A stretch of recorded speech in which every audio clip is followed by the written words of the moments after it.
Michael Phelps, the most decorated Olympian in history, has made a strong call for stricter doping penalties in sports, advocating for a lifetime ban for any athlete caught using performance-enhancing drugs. Phelps' comments come in the wake of a significant doping scandal involving Chinese swimmers, further highlighting the need for robust anti-doping measures.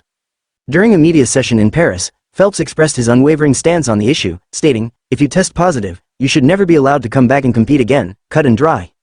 I believe one and done." His remarks were directed at the recent revelations that 23 Chinese swimmers had tested positive for a banned substance before the Tokyo Olympics. The results of these tests were not disclosed until media reports surfaced this year. Both the World Anti-Doping Agency and World Aquatics accepted the Chinese explanation that the positive tests were due to tainted food. However, 9 of those swimmers went on to win medals in the Tokyo and Paris Olympics, sparking outrage among competitors and fans alike. British swimmer Adam Peaty, who competed against the Chinese team, voiced his frustration, saying that the playing field was not even. Phelps echoed this sentiment, emphasizing that athletes who test positive should not be allowed to compete in any future events. "If everybody is not going through the same testing, I have a serious problem because it means the level of sport is not fair and it's not even," Phelps asserted. Reflecting on his own illustrious career, Phelps revealed that he subjected himself to additional testing to prove his commitment to clean competition.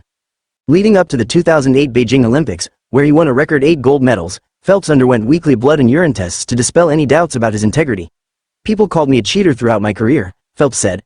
"I subjected myself to do more testing, blood and urine, weekly. Why? For the reason that I could say I'm not cheating and I am clean and here are the results. I did it the clean way. I won 23 Olympic gold medals the clean way. It can be done."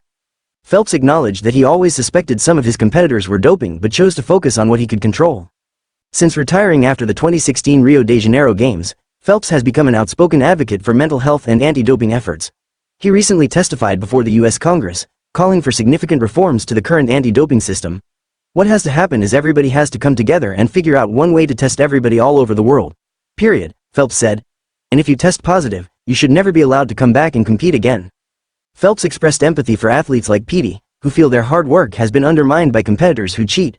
"It does break my heart to see people put hard effort into 4 straight years to prepare for an Olympic Games, then to have it taken away from them by somebody who is cheating," he said.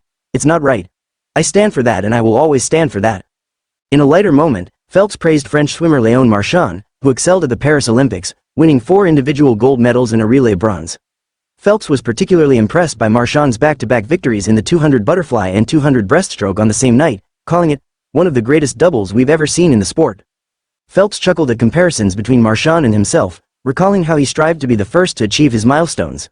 He expressed his eagerness to see what Marchand will accomplish next and even hinted at the possibility of Marchand challenging his record of 8 gold medals at the next Summer Games in Los Angeles. Phelps also commented on the conditions at the athletes' village in Paris, noting complaints about the lack of air conditioning, poor food, and uncomfortable beds.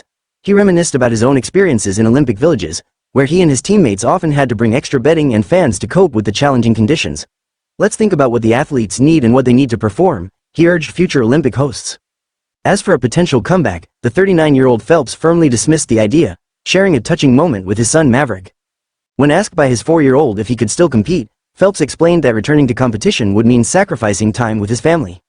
"My 4-year-old asked me if I could still get in the water and swim and race these guys," Phelps recalled. "And I said, if I wanted to, I believe I still could. But I wouldn't get to see Daddy. Daddy would be at the pool all the time. I wouldn't take you to school. I wouldn't pick you up from school. I wouldn't be making you dinner. I wouldn't be having dinner with you guys." And he said, "I don't want that." And I said, "I don't want to do that, either. So I'm not coming back." In conclusion, Phelps remains committed to advocating for integrity in sports and improving the overall experience for athletes. His call for lifetime bans for doping offenders underscores his dedication to maintaining a fair and level playing field for all competitors.